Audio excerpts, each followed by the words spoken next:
Kalau mau ribut terus siapa yang mau memimpin negara ini? Jangan mentang-mentang oposisi, semua yang bagus pun jadi salah. Itu yang nggak benar. Bukan antara Nasdem dan Anies Baswedan. Halo, selamat malam teman-teman Masin TV. Pilpres sudah selesai dan KPU sudah menetapkan Prabowo Gibran sebagai pemenangnya. Meskipun sudah selesai, namun hiruk pikuk partai koalisi masih menarik untuk kita ikuti. Kira-kira kemana ya arah partai yang kemarin tidak mendukung Prabowo? Ada satu partai yang sudah terang-terangan akan mendukung pemerintahan Prabowo, yaitu Partai Nasdem. Dalam video ini, salah satu kader Nasdem menjelaskan kenapa partainya mendukung pemerintahan Prabowo. Dan juga menyebut bahwa Anies bukanlah bagian dari Partai Nasdem. Anies bukan kader Nasdem. Biar tidak lama-lama, mari kita saksikan video ini. Terima kasih. Bagi kami, election Pilpres ini sudah selesai. Kami taat pada regulasi. Wasit sudah menyatakan bahwa pemenangnya adalah Prabowo Gibran. Negara ini harus terus berlanjut, harus terus berjalan, rakyat juga harus terus disejahterakan. Kalau mau ribut terus siapa yang mau memimpin negara ini? Nggak akan pernah ada hentinya karena sama-sama ngotot, saling merasa benar. Maka kemudian Pak Surya Paloh menyampaikan kepada kami di DPP bahwa kita harus taat pada aturan dan itu yang selalu Nasdem lakukan. Dan Nasdem selalu duluan memang sebagai partai modern yang kami selalu sampaikan bahwa kami ingin menjadi role model dan sudah terbukti kok Nasdem selalu menang.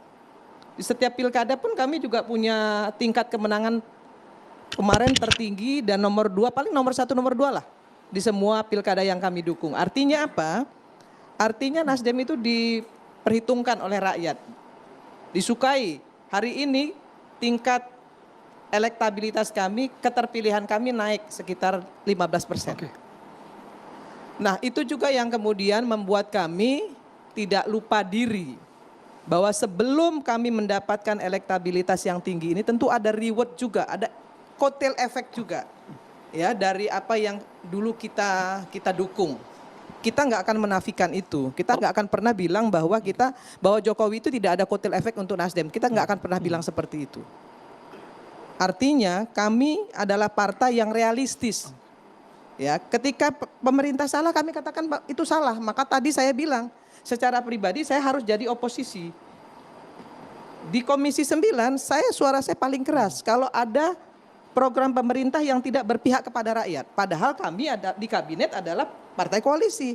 Nggak ada salahnya untuk mengkoreksi. Tapi ketika pemerintah benar ya kita backup habis gitu. Jangan mentang-mentang oposisi, semua yang bagus pun jadi salah. Itu yang nggak benar, tidak konstruktif. Kalau yang benar ya dukung dong. Kalau kan demi rakyat. Tapi kalau yang nggak benar ya kita bilang nggak benar, tolong dong diperbaiki. Nah maka kemudian Nasdem menempatkan diri sebagai partner dari pemerintah ya untuk bersama-sama membangun Indonesia ke depan. Memangnya oposisi itu harus selalu di luar. Ya, di dalam kami ingin mewarnai semua kebijakan-kebijakan publik dan itu yang kami lakukan 2 periode ketika kami mendukung Jokowi. Kami tidak pernah minta menteri sama Jokowi. Disodorkan oleh Jokowi mau berapa. Kalau yang sekarang, Ibu Irma? Yang sekarang pun boleh tanya sama Pak Habibur Rahman, Nasdem nggak minta apa-apa. Kalau dikasih Bu, 2 menteri, 3 menteri Bu? Kalau dikasih terserah Prabowo mau taruh di mana. Dua menteri kami ya, 2 menteri kami dipecat oleh Jokowi ya, terkena kasus korupsi. Kami nggak minta ganti, diminta oleh Pak Jokowi, tolong Pak Surya gantinya, nama-nama penggantinya siapa, gitu nggak mau. Meskipun banyak pihak menyayangkan ini partai pengusung Anies kok meninggalkan capresnya sendiri Bu Irma. Ini yang salah ya. Koalisi itu antara partai politik. Koalisi perubahan itu antara parpol loh, PKS, PKB dan Nasdem. Bukan antara Nasdem dan Anies Baswedan. antara Nasdem dan Caimin, bukan antara partai politik dengan paslon. Itu yang keliru. Jadi ketika kontestasi selesai ya sudah selesai memang. Kalau ada relawan yang kemudian kecewa dan lain sebagainya, saya kira itu hal yang normal, wajar.